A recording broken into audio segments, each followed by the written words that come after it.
Good morning, dear students. In this video, we will discuss the last topic of chapter number 2, Principles of Management. The topic is Scientific Techniques developed by F.W. Taylor, Frederick Winslow Taylor. So, the first technique is functional foremanship. Under functional foremanship, Taylor suggested that there should be two separate departments, one for planning, other for production. Taylor feels that the work which is done by planning department cannot be done efficiently by production department, and the work which is done by production department cannot be done efficiently and effectively by planning department. यानी कि जो काम planning department कर सकते हैं बहुत अच्छे से, वो काम प्रोडक्शन डिपार्टमेंट नहीं कर सकते. जो काम प्रोडक्शन डिपार्टमेंट कर सकते हैं बहुत अच्छे से, वो काम प्लानिंग डिपार्टमेंट नहीं कर सकते. तो उन्होंने कहा there should be two separate department, one for planning, other for production. For that he suggested there should be 4 foremen, or we can say functional expert or specialist under planning in charge, and 4 specialists under production in charge. There are total 8 experts under functional foremanship, 4 under planning, 4 under production. So we will discuss one by one. First is route clerk. The work of route clerk is to tell the sequence of steps to be taken while doing a work. यानी किस step से काम होना है, that is root clerk. किस तरीके से काम होना है, रूट क्लर्क इस काम को बताएगा. Instruction card clerk. Instruction card clerk gives general instruction to all the employees so that work can be done easily. यानी कि जो नेसेसरी और जनरल इंस्ट्रक्शन है वो एक स्पेसिफिक काम को किस स्पेसिफाइड मैनर में करना है, वो हमारा इंस्ट्रक्शन कार्ड क्लर्क बताएगा. Time and cost clerk. Under this the foreman is responsible to fix the time. इसमें फॉरमैन रिस्पॉन्सिबल होता है कि कितना टाइम लगना चाहिए स्टार्ट करने से लेकर काम को कंप्लीट करने तक, कितना टाइम लगना चाहिए उस काम को पूरा होने में.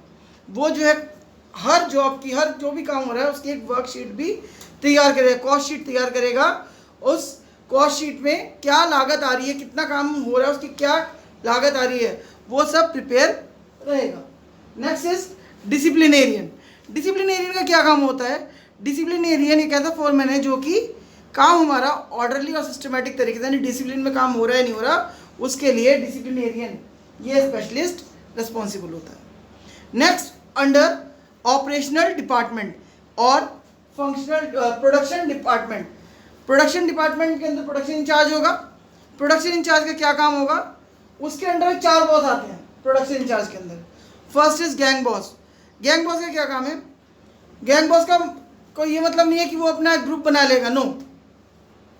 गैंग बॉस डजंट मीन्स कि ही क्रिएट्स ग्रुप, बल्कि वो क्या करेगा, वो मशीन टूल्स और जितने भी नेसेसरी रिसोर्सेज हैं काम को करने के लिए वो सब अरेंज कराएगा. Next is speed boss. Speed boss देखेगा कि जो हमने फिक्स किया था टाइम, उसी टाइम के अकॉर्डिंग काम हो रहा है या नहीं हो रहा है, यानी कि काम को टाइम से कंप्लीट कराने की जिम्मेदारी स्पीड बॉस की होती है. Third is repair boss. Gang boss ने जो टूल्स और इक्विपमेंट, जो भी रिसोर्सेज हमें प्रोवाइड कराए हैं, क्या वो चीज़ें हमारी काम करने लायक है या उसके अंदर कुछ कमी आ गई है, उनको इस कंडीशन में रखेगा. वर्किंग कंडीशन में रखना रिपेयर बॉस का काम होता है. जो ये मशीन टूल्स हैं वर्किंग कंडीशन में रहने चाहिए, ऐसा ना हो कि हमारे टूल्स वगैरह सब बेकार हो जाएं और वो काम करने लायक ना रहे. रिपेयर बॉस इस चीज़ को ध्यान में रखते हुए उन टूल्स वगैरह को टाइम टाइम रेडी चेक करेगा और रेडी रखेगा कि वो जब भी उनकी ज़रूरत हो तब वो काम में आ सके. Next is inspector. इंस्पेक्टर जो है एक तरीके से ऐसा फॉरमैन होता है जो कि चेक करता है कि हमारा जो काम है, जो काम हुआ है, उसके अंदर वो किस क्वालिटी का हुआ है, यानी कि check the quality of work.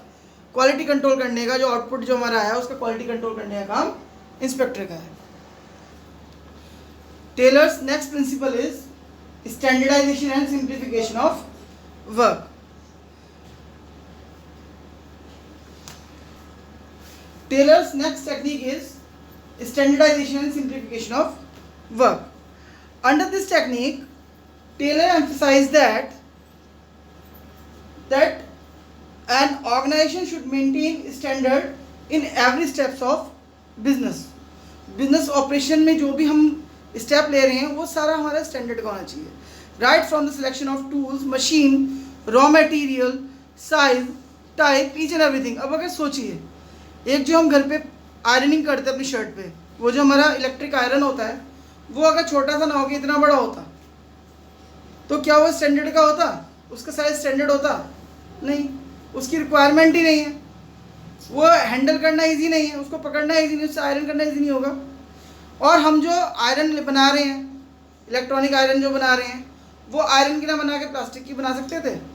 नहीं, बेकार हो जाती. यानी कि एक हमें जो भी चीज़ यूज़ करनी वो स्टैंडर्ड की होनी चाहिए. उसके अंदर जो है रॉ मटेरियल हो, उसका साइज, टाइप, जिस मशीन से हम उसको बना रहे हैं वो भी हमारा स्टैंडर्ड का होना चाहिए. नेक्स्ट, अगर हम इन सब बातों को ध्यान में रखेंगे तो हमारा क्वालिटी स्टैंडर्ड बहुत अच्छा आएगा. और स्टैंडर्डाइजेशन का मतलब ये नहीं केवल क्वालिटी स्टैंडर्ड, बट उसका वो किस तरह का बना रहे हैं, उसका वेट क्या है, उसका मेजर्स, वो सब कुछ आ जाएगा. क्वालिटी के साथ साथ सब कुछ, each and everything that is of standard. Taylor ने कहा है कि हमें जो है वर्क स्टडी करनी चाहिए, जिसके अंदर टाइम, मोशन, फटीग, ये सारी चीज़ें हमारी आ जाती हैं. इससे हमें पता पड़ता है कि काम को किस तरीके से करना है. तो वही हमारे स्टैंडर्डाइजेशन में कुछ ऑब्जेक्टिव्स हैं. वो ऑब्जेक्टिव्स क्या क्या हैं? हम जो है जिस एक टाइप का प्रोडक्ट बना रहे हैं, जिस भी टाइप का प्रोडक्ट बना रहे हैं, उसके जो साइज़ है वो फिक्स होने चाहिए, उसके कैरेक्टरिस्टिक्स फिक्स होने चाहिए, ताकि हमारा प्रोडक्ट बहुत अच्छा बन सके. और हम जो प्रोडक्ट बना रहे हैं उनके पार्ट्स आपस में इंटरचेंजेबल हो सकें. जैसे कि आप मोबाइल के चार्जर्स देखिए, आजकल चार्जर एक ही होता है, मोबाइल सबके अलग अलग होते हैं. क्वालिटी स्टैंडर्ड हम मेंटेन करें, साथ के साथ मैन को और मशीन को कितना काम करना चाहिए वो भी हम मेंटेन करें. ये था हमारा स्टैंडर्डाइजेशन. सिंप्लीफिकेशन क्या है? सिंप्लीफिकेशन का मतलब है जो हम प्रोडक्ट में डाइवर्सिफिकेशन कर देते हैं. एक जैसे एक आप चाय की बात कर लीजिए, कोलगेट पेस्ट की बात कर लीजिए, अब उसमें वैरायटी इतनी आ गई है कि आदमी कंफ्यूज हो जाता है कौन सा लें कौन सा छोड़ें. तो उन सब में एक जो अननेसेसरी हमने डाइवर्सिफिकेशन कर रखा है उसका एलिमिनेट करिए.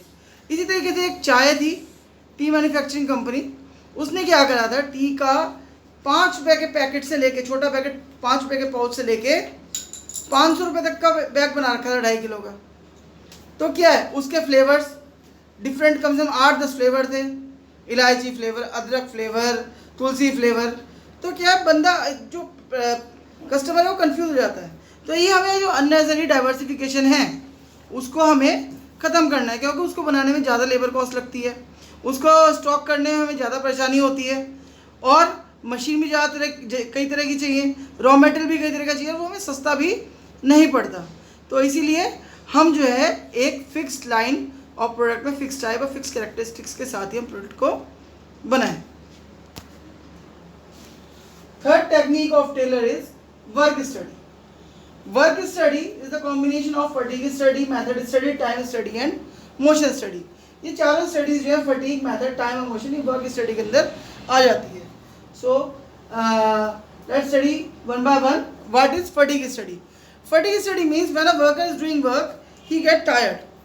वो काम करते करते थक जाता है, तो हमको उसको रेस्ट देना होता है. तो वो कब, कितनी देर में टायर्ड हो रहा है, कितने कितने रेस्ट देना है, इन सब की स्टडी करना कहलाता है हमारा फटीग स्टडी. अब जो साइंटिफिक मैनेजमेंट की टेक्निक है फटीग स्टडी, उसके अंदर क्या आता है, उसके अंदर हम ये पता करते हैं कि हमें कितनी देर बाद उसे रेस्ट इंटरवल देना है. और सेकंड ऑब्जेक्टिव होता है उसका कि उसको एक रेस्ट इंटरवल कितनी देर का देना है. और थर्ड होता है कितने रेस्ट इंटरवल देना है. पहला फ्रीक्वेंसी ऑफ रेस्ट इंटरवल, यानी कितनी देर बाद देना है, उसके बाद हर रेस्ट इंटरवल कितनी देर का देना है, और थर्ड इज़ कितने रेस्ट इंटरवल देने हैं. जैसे स्कूल में आप लोगों का 2 पीरियड का वाटर ब्रेक होता है, 4 पीरियड का लंच ब्रेक होता है, उसके बाद फिर भी 5th और 6th पीरियड के बाद दोबारा आप लोगों का वाटर ब्रेक या एक छोटा सा ब्रेक मिलता है 5 मिनट का, और उसके बाद आप लोगों को छुट्टी होती है. उसी तरीके से टीचर्स को एक 2 लेक्चर लेने के बाद, ये 4 लेक्चर लेने के बाद उसको टी ब्रेक मिल जाता है, उसके बाद उसको लंच ब्रेक मिलता है। उसी तरीके से जब वर्कर वर्क करता है फैक्ट्री के अंदर, तो वर्क करते करते वो टायर्ड हो जाता है, तो उसकी टायर्डनेस को दूर करने के लिए उसको रेस्ट दिया जाता है, पहले टी ब्रेक दिया जाता है, उसके बाद फिर उसको जो है दोपहर के टाइम पे लंच ब्रेक दिया जाता है, जो कि थोड़ा ज़्यादा देर का होता है, आधा घंटा या 40 मिनट का। शाम को दोबारा टी ब्रेक दिया जाता है ताकि वो अपनी एनर्जी को रीगेन कर ले। क्योंकि एक थका हुआ बंदा इतने अच्छे से एफिशिएंटली वर्क नहीं कर पाता जितना कि एक जिसके पास एनर्जी होती है वो बंदा कर पाता है, फुल एनर्जी के साथ जो बंदा काम को कर पाता है। Next is method study. Method study means selecting the best method for doing a task. ये मेथड स्टडी जो टेक्निक है साइंटिफिक मैनेजमेंट की, इसके अंदर हम ये पता करते हैं कि हमारे पास काम करने के लिए अगर 10 मेथड है, 10 में से हमारा सबसे बेस्ट मेथड कौन सा है, जिसमें कि हमारी कॉस्ट मिनिमम है और मैक्सिमम बेनिफिट हो और ऑर्गेनाइजेशन के रिसोर्सेज का पूरा यूज़ हो सके। टेलर ने कहा है कि मेथड जो है, हम जो भी मेथड अडॉप्ट कर रहे हैं वो मेथड हम रूल ऑफ थंब से नहीं करेंगे, अपनी इच्छा से नहीं करेंगे। उसके लिए हम साइंटिफिक इंक्वायरी करेंगे, उन मेथड्स को 1 बाय 1 एक ट्रायल बेसिस पे यूज़ करके देखेंगे और तभी हम डिटरमाइन करेंगे, कुछ बातों को ध्यान में रखते हुए, कि हमें कौन सा मेथड यूज़ करना है। चाहे वो रॉ मटेरियल का यूज़ कैसा हो रहा है, रॉ मटेरियल से चीज़ें कैसी बन रही, टाइम कितना लग रहा है, कॉस्ट कितनी आ रही है, ठीक है, इलेक्ट्रिसिटी, सब चीज़ों को हम ध्यान में रखते हुए ही मेथड को सिलेक्ट करते हैं। टेलर ने कहा है कि हमें केवल वो मेथड अडॉप्ट करना है जो कि ओवरऑल बेनिफिट हमको दे, ऑर्गेनाइजेशन को ओवरऑल बेनिफिट दे। नेक्स्ट आता है हमारा टाइम स्टडी। टाइम स्टडी हम इसलिए कंडक्ट कराते हैं ताकि हम एक काम को करने में कितना स्टैंडर्ड टाइम लगता है, उस जॉब को पूरा करने में, ये हम पता कर सकें। टाइम स्टडी के पीछे जो ऑब्जेक्टिव होते हैं, यही ऑब्जेक्टिव होते हैं कि कितना टाइम लगना है काम को करने में, वर्कर्स को कितना टारगेट देना है, जो वर्कर्स का टारगेट है उसको सेट करना, ये सब चीज़ें हम टाइम स्टडी के अंदर देख लेते हैं। इसका हमारा थर्ड ऑब्जेक्टिव होता है कि हमें एक काम को करने में कितने वर्कर्स की रिक्वायरमेंट है, और फोर्थ ऑब्जेक्टिव होता है कि हमारे पास कितने वर्कर्स एफिशिएंट है, कितने वर्कर्स इनएफिशिएंट है, क्योंकि जो एफिशिएंट वर्कर्स होंगे वो ज़्यादा काम करेंगे और जो इनएफिशिएंट वर्कर्स होंगे वो कम काम करेंगे। टेलर ने कहा है कि हमें जो है अपनी इंट्यूशन से डिसाइड नहीं करना कि यार ये काम तो इतनी देर में हो जाना चाहिए।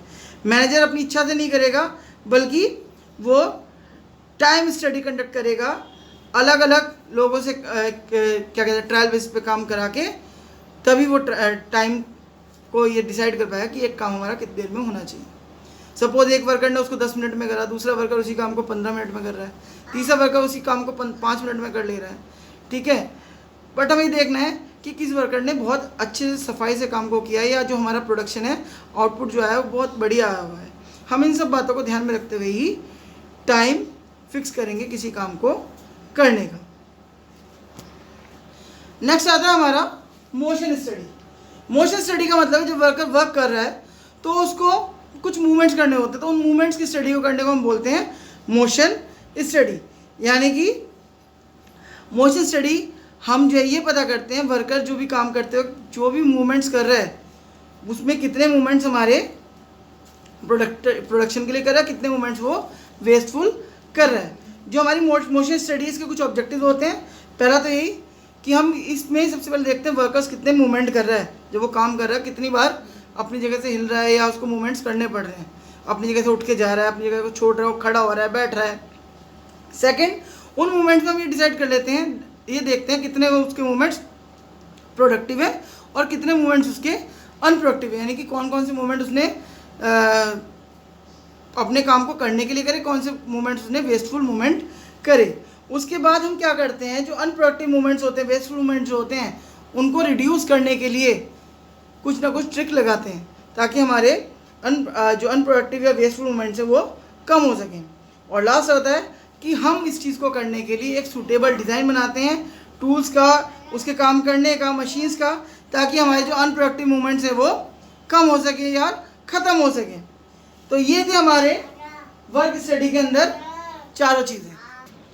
टेलर ने ये भी कहा है कि जब वर्कर्स काम कर रहे हो तो एक सुपरवाइजर उसको ऑब्जर्व करे, मैनेजर उसको ऑब्जर्व करे, वो काम जो कर रहा है उस काम को करने में किस तरीके से उसके मूवमेंट्स है, कौन से प्रोडक्टिव मूवमेंट्स है, कौन से हमारे अनप्रोडक्टिव मूवमेंट्स हैं, यानी कि उसको नोट डाउन करता रहे, उसके मूवमेंट्स को देखता रहे, और कितनी बार वो अपनी प्लेस से हटा, क्यों हटा, किस चीज़ के लिए हटा, और कौन कौन से मूवमेंट्स वो बार बार रिपीट कर रहे हैं। और सब चीज़ों को लिखने के बाद, नोट करने के बाद, उसमें वो जो मैनेजर या जो सुपरवाइज़र है जो लिख रहा है इस चीज़ को, जो देख रहा है, वो प्रोडक्टिव और अनप्रोडक्टिव मूवमेंट्स को अलग अलग कर दे और एक ऐसी स्ट्रेटजी बनाए जिससे कि उसके अनप्रोडक्टिव या वेस्टफुल मूवमेंट वर्कर के बिल्कुल मिनिमाइज हो जाए। Taylor's next technique is differential piece wage system. Under this technique, Taylor suggested that the wages which we are paying to our workers paid according to their work, but not only according to their work. If a worker is doing good work, it means standard work से वो ज़्यादा काम कर रहा है, हमें पहले उसमें स्टैंडर्ड सेट करना है, और अगर वो स्टैंडर्ड से ज़्यादा काम कर रहा है, if he is doing more than the standard target, then he should be paying extra. And if a worker doing less than the standard target, then he should be paid less. यानी कि हमें efficient worker को अच्छी payment करनी, inefficient worker को कम payment करनी है। जो हमारा एक स्टैंडर्ड पेमेंट है, एफिशिएंट को उससे थोड़ा ज़्यादा मिलेगा, नॉर्मल वर्कर स्टैंडर्ड पेमेंट लेगा, और जो इनएफिशिएंट वर्कर है उसको हम थोड़ा कम पेमेंट करेंगे। सपोज ए बी सी, ए ने तो करा 10 यूनिट्स, बी ने करा 20 यूनिट्स, और सी ने करा 30 यूनिट्स। 20 यूनिट्स हमारा स्टैंडर्ड था और हमने फिक्स करे थे जो 20 यूनिट करेगा उसको 10 रुपए के हिसाब से पेमेंट करेंगे। अब इसने करा 10 यूनिट, चलो भैया इसको कम पेमेंट कर दो, 8 रुपए के हिसाब से कर दो, और 30 यूनिट कर दिए, इसको 12 रुपए के हिसाब से कर दो। तो इसको तो मिल जाएंगे 360 रुपीज़, इसको मिल जाएंगे 200 रुपीज़ जो कि स्टैंडर्ड है, और इसको देखो 2 यूनिट कम करने के मिल रहे हैं बहुत कम पैसे, यानी कि इसको 80 रुपीज़ ही मिल पाएंगे। तो क्या है, अगर कोई वर्कर हमारा बहुत अच्छे से काम कर रहा है तो उसको थोड़ा सा एक्स्ट्रा वेजेस, अगर कोई वर्कर हमारा कम काम कर रहा है उसको जो नॉर्मल रेट है हमारा, नॉर्मल जो भी हम पेमेंट कर रहे हैं उससे थोड़ा कम वेजेस, और जो हमारा स्टैंडर्ड प्रोडक्शन करके दे रहा है उसको जो हमने स्टैंडर्ड रेट तय किया है उसके अकॉर्डिंग हम पे कर देंगे। It means paying extra wages to efficient worker. This is C1 is efficient, इसको हम एक्स्ट्रा वेजेस दे रहे हैं, 10 की जगह 12 रुपये से दे रहे हैं, और जो इनएफिशिएंट है उसको हम 10 की जगह 8 रुपये से दे रहे हैं। इससे क्या होगा, जो हमारा इनएफिशिएंट वर्कर है वो कम से कम इस कैटेगरी में आने की कोशिश करेगा, कम से कम वो हमारा इस कैटेगरी में आने की कोशिश करेगा और वो मोटिवेट होगा, और जो हमारे नॉर्मल वर्कर है, स्टैंडर्ड वर्कर है, वो मोटिवेट होकर एफिशिएंट वर्कर की कैटेगरी में आने की कोशिश करेंगे। इससे क्या होगा, जो एफिशिएंट होगा वो हमेशा एफिशिएंट ही रहेगा और दूसरे को मोटिवेशन देगा, और जब पेमेंट यूनिट के हिसाब से होगी तो ऑटोमेटिकली हमारा प्रोडक्शन जो है वो अच्छा हो जाएगा, प्रोडक्शन मैक्सिमाइज हो जाएगा। और सबसे मेन बात ये जो हमारे एम्प्लॉयज़ को मोटिवेट करेगा ताकि वो बहुत एफिशिएंटली हमारे काम को कर सके, जो भी हमने काम उनको दिया है वो एफिशिएंटली कर सके। Taylor's last technique is mental revolution. Under mental revolution, Taylor suggested that there is a need to change the mental attitude of worker and management both. यानी वर्कर और मैनेजमेंट दोनों की मेंटल एटीट्यूड को change करने की बहुत ज़्यादा आवश्यकता है। इसमें इसके क्या उद्देश्य, क्या ऑब्जेक्टिव है, उनको देखते हैं हम। तो पहला तो यही है, वर्कर और मैनेजमेंट दोनों एक दूसरे के बारे में जो मेंटलिटी रखते हैं उसको चेंज करना चाहिए। वर्कर सोचता है कि यार मैनेजमेंट ज़्यादा काम कराता है, पैसे कम देता है, and management feel that workers grumble कर रहा है, भाई वर्कर जो है वो काम तो कम कर रहा है, बहुत स्लो जा रहा है और पैसे उसको पूरे चाहिए।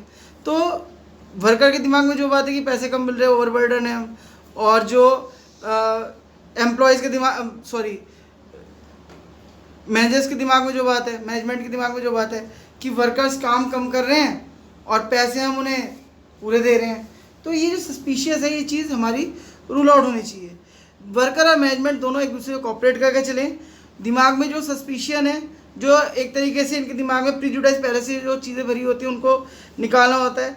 अगर ऐसा होगा, मेंटल रिवॉल्यूशन होगा, उनके दिमाग से ये फीलिंग ख़त्म हो जाएगी तो भी काम अच्छे तरीके से होगा, और जो है दोनों ग्रुप एक दूसरे के बारे में अगर सोचेंगे, एक दूसरे को कोऑपरेट करेंगे, पॉजिटिव थिंकिंग को डेवलप करेंगे, तभी जो है हमारा काम इफेक्टिवली एफिशिएंटली ऑर्गेनाइजेशन के अंदर कंप्लीट होगा।